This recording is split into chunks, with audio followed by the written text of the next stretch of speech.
To working with objects effectively, we must know the useful methods available with us.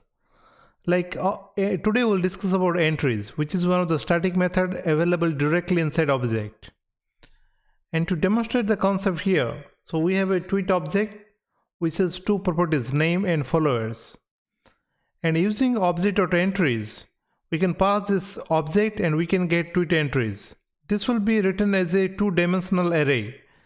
The first array will contain the information related to the first key and value.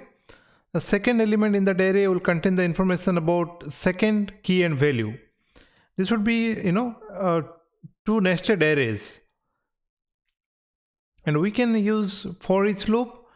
And inside the for each loop, we are using this arrow syntax. And we are destructuring this key value here. And along with that, we can get the index as well. Like if you are trying to print this index key value pair, so index will print as 0, 1, and the key name, followers, and the corresponding value will be getting printed. Let's see this example in action. Like here we define this very simple object, and here we are deconstructing it to object.entries to array structure. If you try to print this, tweet entries, which is a two-dimensional arrays, individual element is again array, the first array, this is the second array.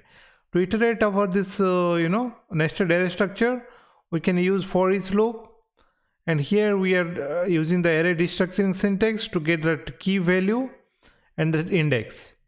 So here we can printing all this information, index, key, and value. So this is how it would look like. So now I am printing. Here you can do any operation you like based upon your requirement. Hope you like this video. Have a good day ahead. Bye bye.